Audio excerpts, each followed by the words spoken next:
La vacuidad se describe como el fundamento que hace que todo sea posible.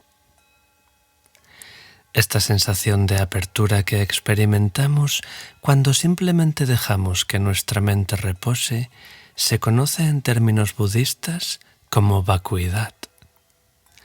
Esta es probablemente una de las palabras más malentendidas de toda la filosofía budista. Ya es un término bastante difícil de comprender para los budistas, pero para los practicantes occidentales puede ser más difícil aún porque en muchas de las primeras traducciones que se hicieron de textos budistas sánscritos y tibetanos se interpretó la vacuidad como el vacío o la nada, definiendo erróneamente la vacuidad como la idea de que nada en absoluto existe. Nada podría estar más lejos de la verdad que el Buda se esforzó en describir. Si bien el Buda enseñó que la naturaleza de la mente, y de hecho la naturaleza de todos los fenómenos, es vacuidad, nunca quiso decir que su naturaleza fuera verdaderamente vacía como el espacio vacío. Dijo que era vacuidad, lo cual en tibetano se compone de dos palabras, Tongpa Nyi. La palabra Tongpa significa vacío, pero solo en el sentido de algo que está más allá de nuestra capacidad de percibir con los sentidos o de conceptualizar. Quizá una mejor traducción sería inconcebible o innombrable. La palabra Nyi, a su vez, no tiene ningún significado concreto en la lengua tibetana corriente, pero cuando se la añade a otra palabra, expresa un sentido de posibilidad, o el sentido de que cualquier cosa puede surgir o suceder. Así pues, cuando los budistas hablamos de vacuidad, no significa la nada, sino más bien un potencial ilimitado en el que cualquier cosa puede aparecer, cambiar o desaparecer. Quizá en este punto podemos establecer una analogía con lo que los físicos contemporáneos han descubierto en los fenómenos extraños y maravillosos que observan cuando examinan los mecanismos internos de un átomo. Según los físicos, la base de la que surgen todos los fenómenos subatómicos se conoce generalmente como el vacío cuántico, el estado de energía más baja de todo el mundo subatómico, en el cual las partículas aparecen y desaparecen continuamente. Así pues, aunque parece estar vacío, en realidad se trata de un estado muy activo, lleno del potencial de producir absolutamente cualquier cosa. En este sentido, el vacío cuántico tiene algunas cualidades en común con la cualidad vacua de la mente. De la misma forma que se considera que el vacío cuántico está vacío, aun cuando es la fuente de la que aparecen todo tipo de partículas, la mente es esencialmente vacía en el sentido que no puede ser descrita de manera absoluta. A la vez, desde este estado indefinible e imposible de conocer por completo, emergen continuamente todos nuestros pensamientos, emociones y sensaciones. Puesto que la naturaleza de la mente es vacuidad, tienes la capacidad de experimentar una variedad potencialmente ilimitada de pensamientos, emociones y sensaciones. Incluso las comprensiones erróneas de la vacuidad no son más que fenómenos que surgen de la vacuidad. Quizá con un ejemplo sencillo puedes comprender mejor la vacuidad a nivel experiencial. Hace unos años, un estudiante se acercó para pedir que se le enseñara acerca de la vacuidad. Se le dio una explicación básica y pareció quedar bastante complacido e incluso entusiasmado. Al final de la conversación, dijo que esto estaba genial. La propia experiencia enseña que no es tan fácil comprender la vacuidad con solo una lección, así que se le aconsejó que en los siguientes días meditara sobre lo que había aprendido. Pasados unos días, El estudiante apareció de repente delante de la habitación con una expresión aterrorizada. Pálido, encorvado y temblando, entró con cuidado en la habitación como alguien que anda con cuidado para no hundirse en unas arenas movedizas.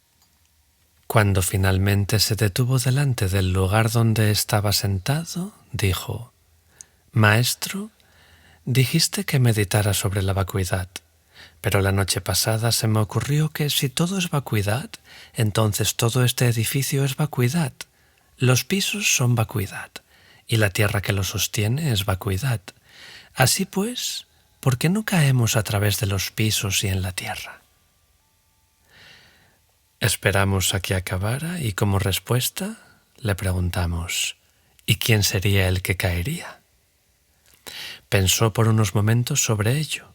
Su expresión cambió por completo y exclamó: «Oh, ahora lo entiendo.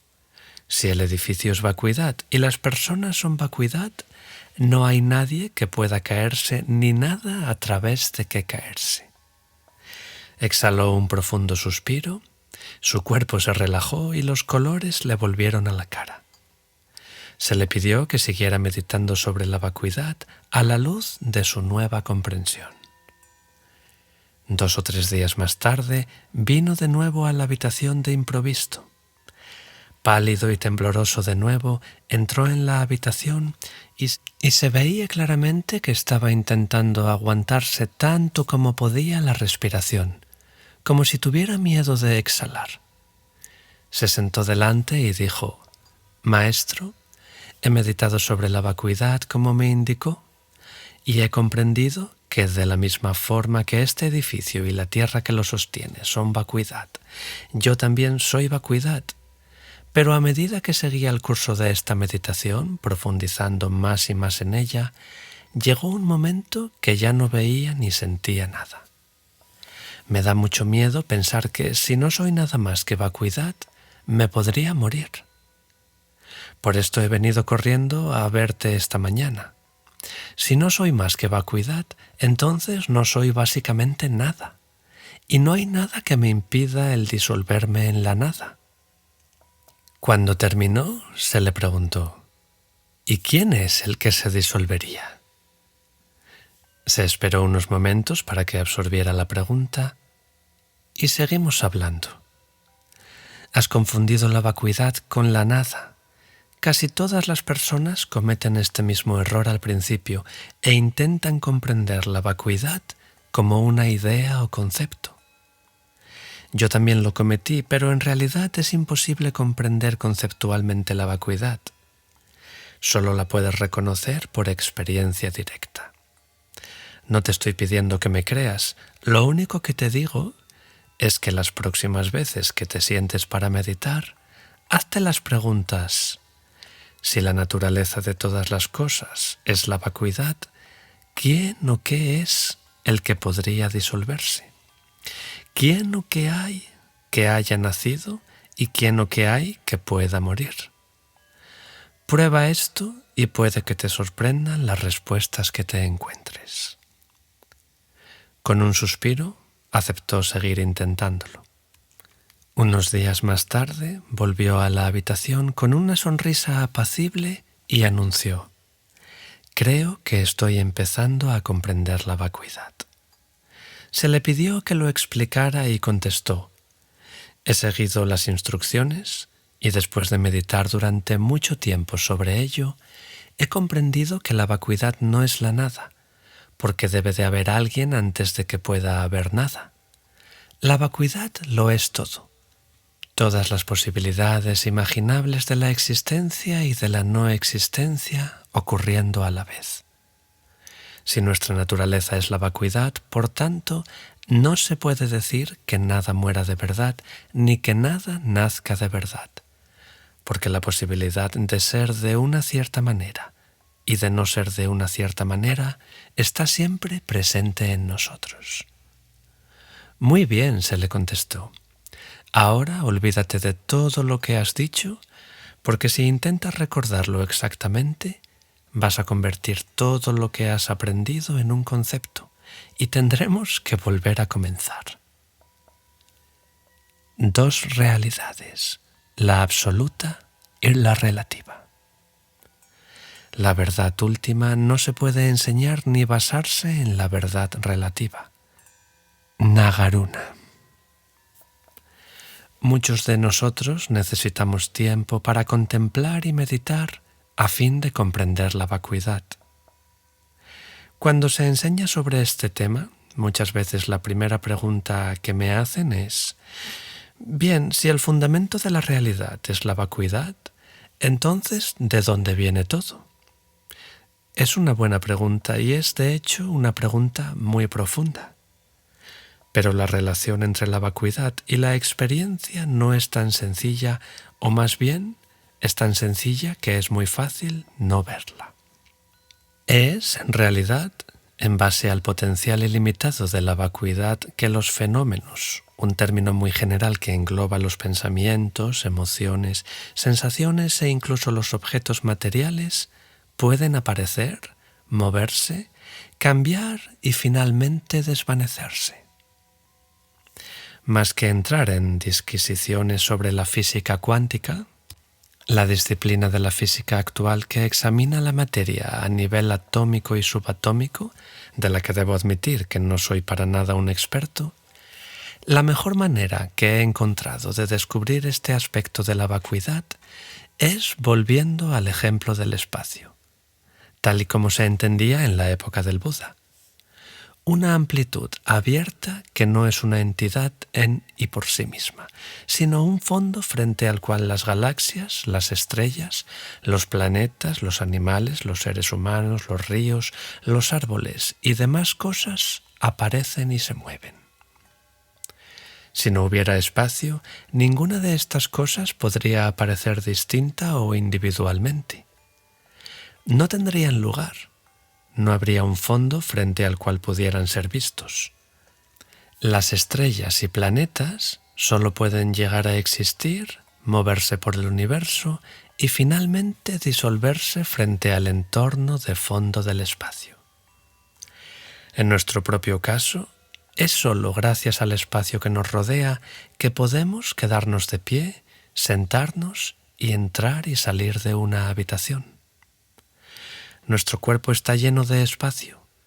Las aberturas exteriores que nos permiten respirar, tragar, hablar y demás, así como el espacio que hay en el interior de nuestros órganos, como los pulmones, que se abren y cierran con cada inhalación y exhalación. Entre la vacuidad y los fenómenos existe una relación similar. Sin la vacuidad, nada podría aparecer y en la ausencia de fenómenos no podríamos experimentar el trasfondo de la vacuidad en base al cual surgen todas las cosas. Así pues, en cierto sentido, podemos decir que hay una relación entre la vacuidad y los fenómenos, pero también hay una distinción importante. La vacuidad, la infinidad de las posibilidades, es la naturaleza absoluta de la realidad. Y todas las cosas que aparecen de la vacuidad, como las estrellas, galaxias, personas, mesas, lámparas y relojes, e incluso nuestra propia percepción del tiempo y del espacio, son expresiones relativas de la infinidad de posibilidades. Son apariencias momentáneas ubicadas en el contexto del tiempo y del espacio infinitos. Querría aprovechar esta ocasión para señalar otra distinción muy importante entre la realidad absoluta y la relativa. Según la comprensión budista y también aparentemente, según ciertas escuelas occidentales de pensamiento, solo algo que no cambie, que no se vea afectado por el tiempo y las circunstancias, ni se pueda dividir en partes más pequeñas, se puede considerar absolutamente real. Cogiendo como base esta definición, se me enseñó que la vacuidad, este potencial imposible de medir o de definir, y que constituye el trasfondo de todos los fenómenos, no creado ni tampoco afectado por los cambios en las causas y condiciones, es la realidad absoluta. Y puesto que la mente natural es vacuidad, completamente abierta y nunca limitada por ningún tipo de característica que se pueda nombrar o definir, nunca se puede decir que algo de lo que cualquier persona pueda pensar o decir acerca de los fenómenos, o de lo que yo mismo pueda pensar o decir sobre ellos, pueda definir realmente su verdadera naturaleza. En otras palabras, la realidad absoluta no puede ser expresada por palabras o imágenes, ni siquiera por el simbolismo de las fórmulas matemáticas.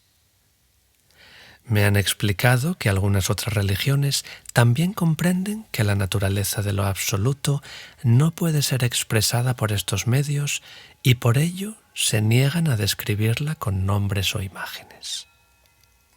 Sobre este punto, al menos, el budismo está de acuerdo. El absoluto solo puede ser comprendido por medio de la experiencia directa. A la vez, sería absurdo negar que vivimos en un mundo en el que las cosas aparecen, cambian y desaparecen a lo largo del espacio y del tiempo. Las personas van y vienen, las mesas se rompen y se descantillan, y cuando alguien se ha bebido un vaso de agua, el agua ya no está. En términos budistas, este nivel de experiencia en cambios constante se conoce como realidad relativa, en comparación con la cualidad inmutable e imposible de definir de la realidad absoluta. Así pues, seríamos necios si intentáramos hacer como si no percibiéramos objetos como las mesas, el agua, los pensamientos y los planetas. Pero al mismo tiempo, no podemos decir que ninguna de estas cosas exista intrínsecamente de una forma completa, autosuficiente e independiente. Por definición, cualquier cosa que exista intrínsecamente debe ser permanente e inmutable. Debe ser imposible dividirla en partes más pequeñas o alterarla cambiando las causas y condiciones. Esta es una bonita descripción intelectual de la relación que hay entre la realidad absoluta y la relativa, pero no nos puede dar la comprensión intuitiva o, como se dice hoy día, visceral que nos permita entender de verdad esta relación.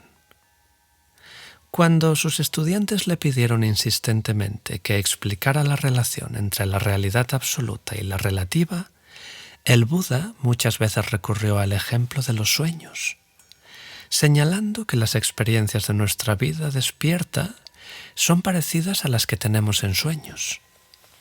Los ejemplos de sueños que utilizó trataban naturalmente de cosas relevantes para los estudiantes de su época: vacas, cosechas, tejados de paja y paredes de adobe. No estoy muy convencido que estos ejemplos tengan el mismo impacto sobre las personas que viven en el siglo XXI. Cuando enseño, por tanto, suelo utilizar ejemplos relevantes para las personas a las que me dirijo. Imagina, por ejemplo, que eres un tipo de persona a quien le entusiasman los coches. Probablemente estarías encantado de soñar que alguien te ha regalado un coche nuevo sin tener que gastar ni un céntimo en él. Tu yo de sueños se sentiría feliz de recibir el coche de sueños, de conducirlo y de mostrarlo a todos tus amigos y conocidos. Pero imagina que en el sueño, mientras estás conduciendo, de repente otro coche choca contra el tuyo. La parte delantera del coche está toda aplastada y tú te has roto una pierna. En el sueño, tu estado de humor probablemente cambiaría inmediatamente de la alegría al desánimo. El coche está echado a perder, no tienes ningún seguro de sueños, y tu pierna rota te duele muchísimo. Puede que incluso llores en el sueño y que te despiertes con la almohada húmeda de lágrimas. Ahora te voy a hacer una pregunta que no es muy difícil. ¿El coche del sueño es real o no? La respuesta, naturalmente, es que no lo es. Ningún ingeniero lo diseñó, ni fue construido en ninguna fábrica. No está compuesto de los varios elementos que constituyen un coche de verdad, ni de los átomos y moléculas de los que se componen estos elementos. Mientras sueñas, sin embargo, lo experimentas como algo bastante real. De hecho, experimentas todo lo que ocurre en tus sueños como si fuera real. Y respondes a estas experiencias con pensamientos y emociones muy reales. Pero por muy reales que aparezcan en tus sueños, no se puede decir que existan intrínsecamente, ¿verdad? Cuando despiertas, el sueño se interrumpe y todo lo que percibiste en él se disuelve en la vacuidad, en las posibilidades infinitas de que se produzca cualquier cosa. El Buda enseñó que de la misma manera todos los tipos de experiencia son apariencias que surgen de las infinitas posibilidades de la vacuidad. Como lo dijo en el Sutra del Corazón, una de las enseñanzas más célebres del Buda, la forma es vacuidad, la vacuidad es forma. La vacuidad no es otra cosa que forma. La forma no es otra cosa que vacuidad. En términos modernos podríamos decir, un coche de sueños no es un coche intrínsecamente real. Un coche no intrínsecamente real es un coche de sueños. Un coche de sueños no es otra cosa que un coche no intrínsecamente real. Un coche no intrínsecamente real no es otra cosa que un coche de sueños. Sería posible, por supuesto, argumentar que no es posible comparar lógicamente las cosas que experimentamos en nuestra vida despierta y las que experimentamos en los sueños, porque cuando nos despertamos del sueño, no tenemos ni una pierna rota ni un coche destrozado delante de nuestra casa. Si tenemos un accidente, estamos despiertos. Sin embargo, nos podemos encontrar en el hospital o con la necesidad de pagar una factura de miles de dólares para arreglar el coche. El fundamento de nuestra experiencia es, sin embargo, el mismo en los sueños que en la vigilia. Nuestros pensamientos, sentimientos y sensaciones que varían en función de las condiciones cambiantes. Si te mantienes consciente de este parecido, las cosas que te ocurren en tu vida despierta comenzarán a perder el poder que tienen sobre ti. Los pensamientos no son más que pensamientos, los sentimientos no son más que sentimientos, y las sensaciones no son más que sensaciones. Van y vienen tan rápida y fácilmente en la vida real y despierta como en los sueños. Todo lo que experimentas está sujeto al cambio según las condiciones cambiantes. Aun si solo cambia una sola condición, la forma que toman tus experiencias cambiará. Si no hubiera un soñador, no habría sueño. Sin la mente del soñador, no habría sueño. Y si el soñador no estuviera durmiendo, tampoco habría sueño. Todas estas circunstancias tienen que juntarse para que pueda producirse el sueño. Un ejercicio con la vacuidad. La mente es vacía en su esencia. Aun siendo vacía, todo surge constantemente de ella. La comprensión intelectual de la vacuidad es una cosa, pero la experiencia directa es otra. Probemos, por tanto, un ejercicio. Esta vez, observa tus pensamientos, emociones y sensaciones muy cerca. Según emergen de la vacuidad, aparecen momentáneamente como vacuidad y se disuelven de vuelta en la vacuidad. Si no te viene ningún pensamiento, sentimiento o sensación, simplemente genéralos, tantos como puedas, muy rápidamente y uno tras otro.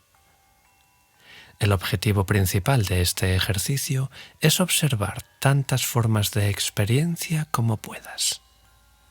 Si no las observas, se te escaparán sin que te des cuenta. No dejes pasar ni un solo pensamiento, sentimiento o sensación sin observarlo.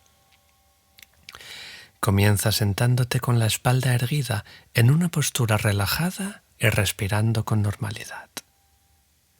Cuando te hayas asentado, empieza a observar tus pensamientos, emociones y sensaciones muy claramente.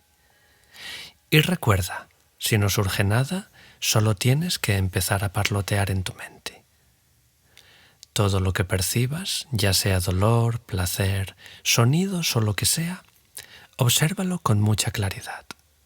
Incluso las ideas como este pensamiento es bueno, este pensamiento es malo, me gusta este ejercicio o me disgusta este ejercicio, son pensamientos que puedes observar.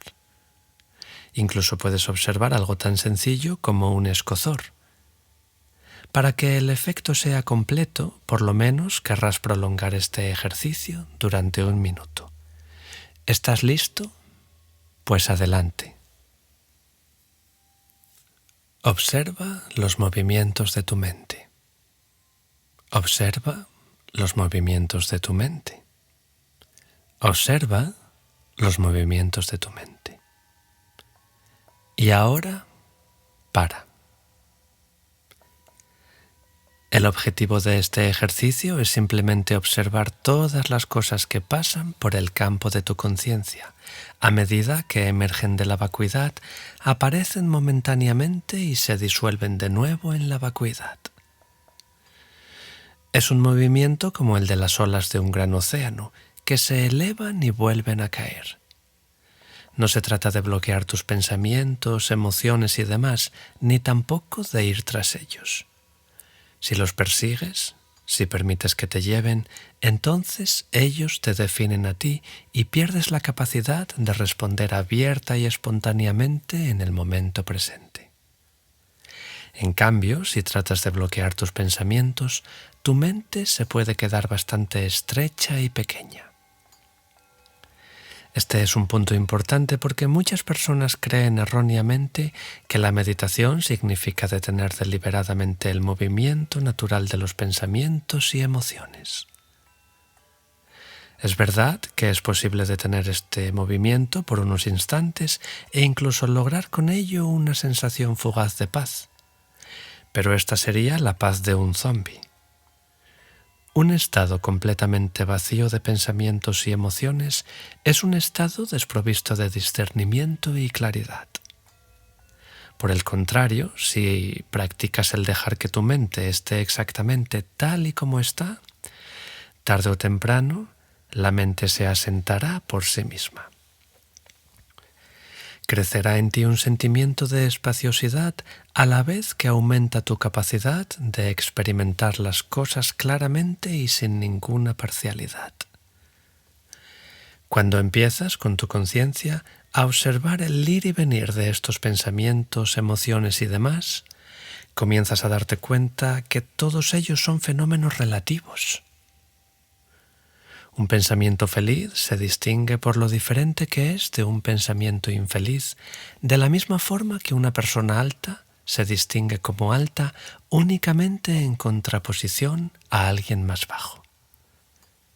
Por sí misma, la persona no es ni alta ni baja. De la misma manera, un pensamiento o sentimiento nunca puede ser descrito como positivo o negativo por sí mismo, si no es en comparación con otros pensamientos. Sin este tipo de comparación, un pensamiento, sentimiento o percepción es simplemente lo que es. No tienen ninguna cualidad ni característica intrínseca, y es imposible definirlo por sí mismo si no es por la comparación. La física de la experiencia. Los objetos materiales no existen en el espacio, pero se extienden espacialmente. De esta forma, el concepto de espacio vacío pierde su significado. Albert Einstein.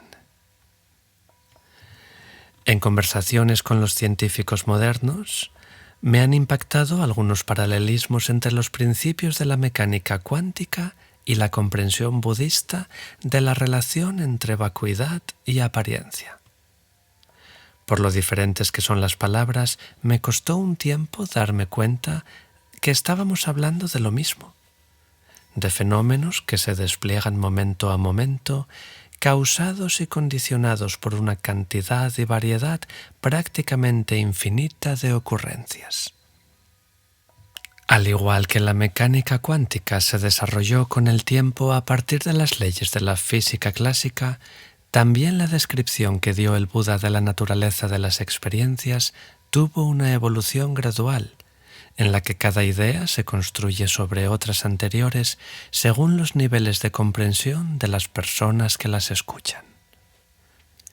Estas enseñanzas se dividen históricamente en tres conjuntos conocidos como los tres giros de la rueda del Dharma.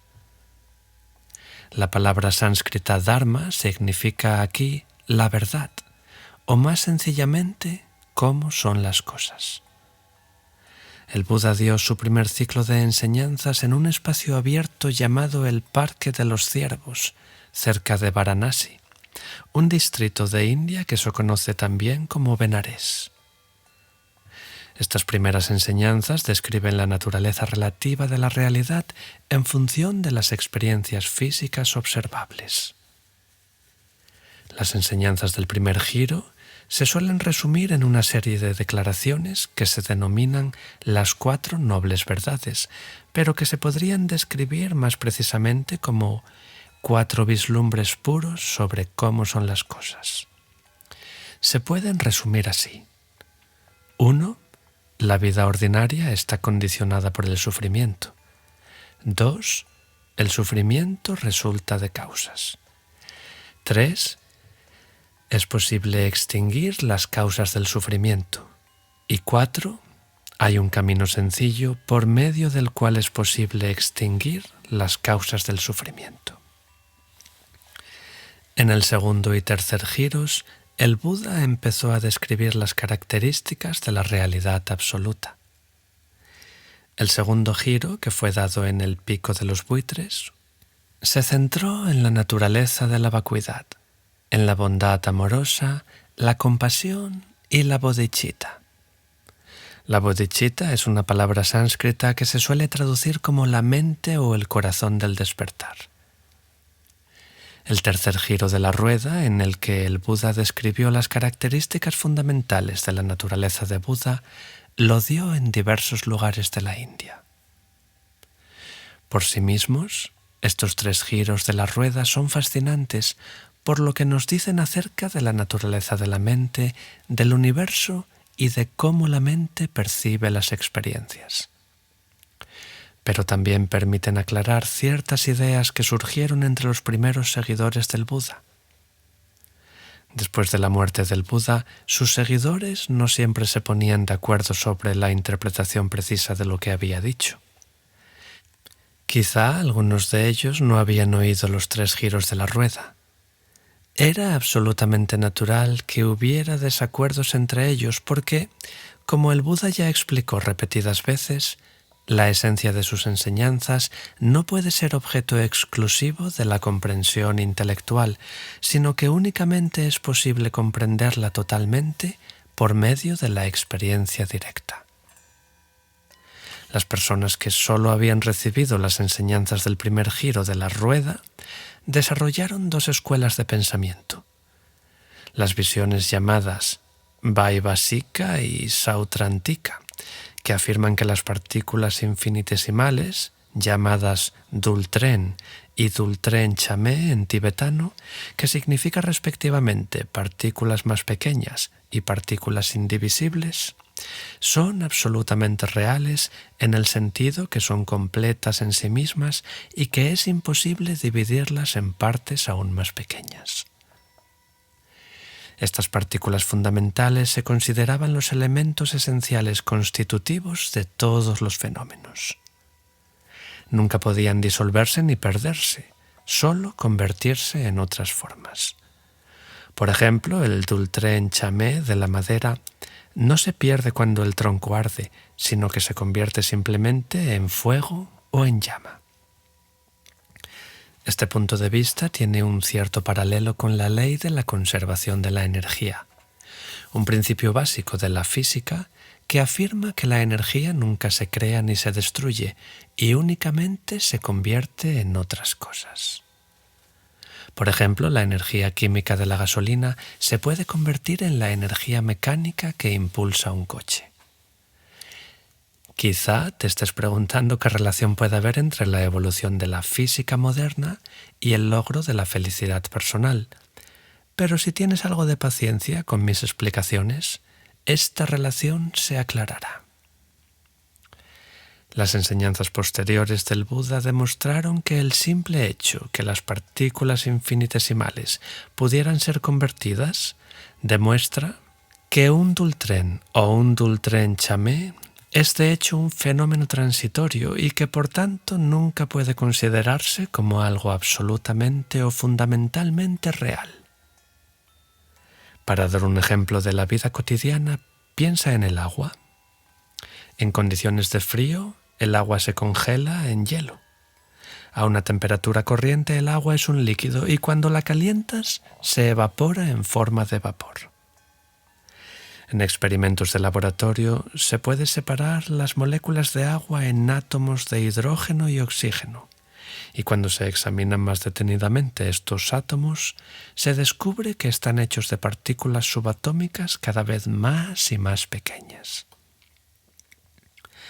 Hay un paralelismo interesante entre las visiones Vaibhasika y Sautrantika y las ideas de la física clásica. Según esta última, y simplificando casi al extremo para hacerlo más fácil de comprender, los elementos básicos de la naturaleza, así como los grandes entes como las estrellas, planetas y cuerpos humanos, se pueden describir en términos de propiedades que pueden ser medidas de forma precisa como su ubicación y su vector de velocidad, y que se mueven por el espacio y el tiempo de formas gratamente previsibles, perfectamente coordinadas con ciertas fuerzas como la gravedad y la electricidad. Esta interpretación clásica funciona aún muy bien para predecir el comportamiento de fenómenos a gran escala como los movimientos de los planetas. Según me han explicado, sin embargo, con los avances de la tecnología en el siglo XIX, los físicos empezaron a disponer de medios para observar los fenómenos naturales en detalle microscópico. A principios del siglo XX, el físico británico J. J. Thomson hizo una serie de experimentos que le llevaron a descubrir que el átomo no es una entidad sólida, sino que está compuesto de partículas más pequeñas y especialmente de unas partículas con carga eléctrica llamadas electrones. Partiendo de los experimentos de Thomson, el físico Edward Rutherford inventó un modelo del átomo que conoce cualquier occidental que haya tomado clases de física o química en la escuela, como una especie de sistema solar en miniatura compuesto de electrones que orbitan alrededor del elemento central del átomo, llamado núcleo. El problema del modelo del átomo como un sistema solar, presentado por Rutherford, es que no podía explicar por qué los átomos siempre irradian luz de unos niveles de energías característicos cuando se los calienta. El patrón de estos niveles energéticos, que es diferente para cada tipo de átomo, se conoce como el espectro del átomo. En el año 1914, Niels Bohr descubrió que se podía explicar de forma precisa el espectro energético del átomo si se consideraba a los electrones en su interior como ondas. Este fue uno de los primeros grandes triunfos de la mecánica cuántica, que obligó al mundo científico a tomarse en serio esta teoría nueva y extraña. Más o menos al mismo tiempo, además, Albert Einstein demostró que era posible describir la luz no como ondas, sino como partículas a las que dio el nombre de fotones. Cuando se dirigían fotones a una placa metálica, tenían el efecto de acelerar la actividad de los electrones, produciendo electricidad.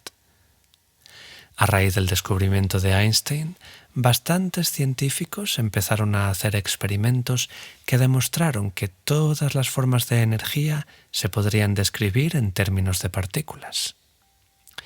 Esta es una perspectiva muy similar al punto de vista Vaibhasika.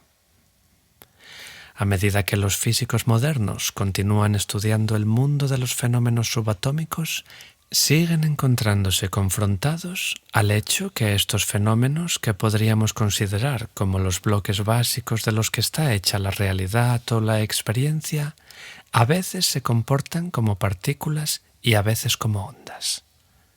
Por tanto, tan solo pueden determinar la probabilidad de que una entidad subatómica manifieste cierta propiedad o se comporte de cierta manera. Parece que no hay ninguna duda que la teoría cuántica sea correcta en términos de sus aplicaciones prácticas, como lo demuestra el desarrollo de los láseres, transistores, lectores de códigos de barras y microprocesadores. Pero aún así, la explicación cuántica del universo sigue siendo una descripción matemática bastante abstracta de los fenómenos. Es importante recordar también que las matemáticas son un lenguaje simbólico, un tipo de poesía que usa números y símbolos en vez de palabras, para transmitir una cierta comprensión de la realidad que subyace a nuestra experiencia convencional. La libertad de las probabilidades. Una conciencia fresca y presente a todo lo que surja es suficiente. En sus primeras enseñanzas, el Buda trató el problema del sufrimiento en términos de una fijación sobre un nivel absolutamente real o intrínsecamente existente de la experiencia, lo que incluye la creencia en un yo intrínsecamente real y en la existencia intrínsecamente real de los fenómenos materiales. Más adelante, cuando su audiencia se volvió más sofisticada, empezó a hablar más directamente de la vacuidad y de la naturaleza de Buda. De forma parecida, las ideas de los físicos clásicos acerca de la naturaleza y el comportamiento de los objetos materiales se fueron refinando y actualizando gradualmente con los esfuerzos de los científicos de finales del siglo XIX. Como ya he mencionado, las observaciones hechas por los científicos modernos de la materia a nivel subatómico les llevaron a reconocer que los elementos del mundo subatómico a veces se comportan muy elegantemente como partículas objetivas cuando se las observa en ciertas condiciones experimentales, pero cuando se las observa en otros tipos de condiciones se comportan más bien como ondas. La observación de esta dualidad onda-partícula marcó de muchos modos el nacimiento de una física nueva, la mecánica cuántica. Me puedo imaginar que toparse con este comportamiento tan peculiar no fuera muy agradable para los primeros científicos que lo observaron. Para dar una analogía sencilla, piensa que una persona que piensas conocer bien te trata como un muy buen amigo y media hora más tarde te mira como si nunca te hubiera visto. Probablemente pensarías que su comportamiento es completamente hipócrita. Al mismo tiempo, debe de haber sido algo bastante estimulante porque esta observación directa del comportamiento de la materia abrió todo un mundo nuevo de investigaciones, de forma parecida a cómo se nos abre todo un mundo cuando empezamos a observar activamente la actividad de nuestra propia mente.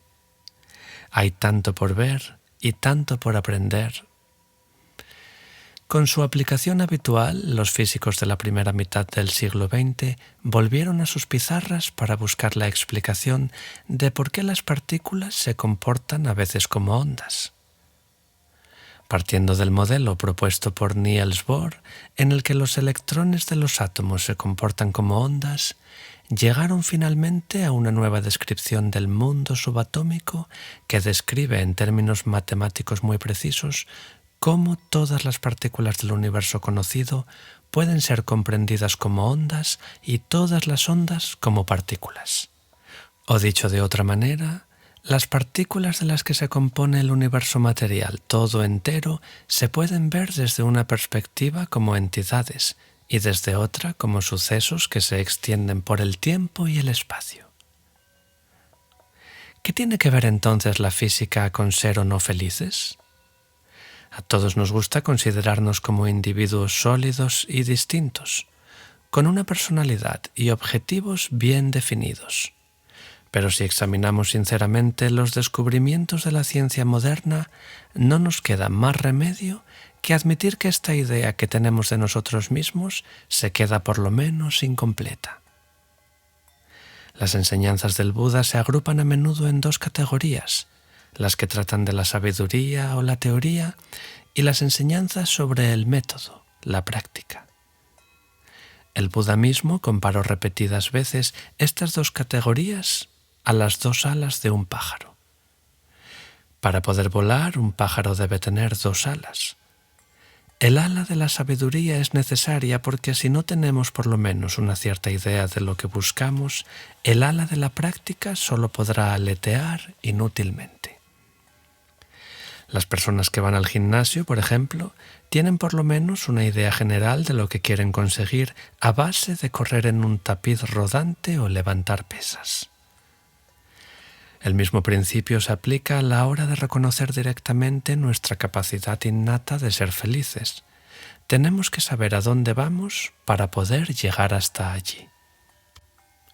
La ciencia moderna, y más concretamente la física cuántica y la neurociencia, presenta un enfoque de sabiduría en unos términos que son a la vez más fáciles de aceptar y más concretamente demostrables para las personas del siglo XXI que las ideas budistas sobre la naturaleza de la realidad obtenidas por medio del análisis subjetivo.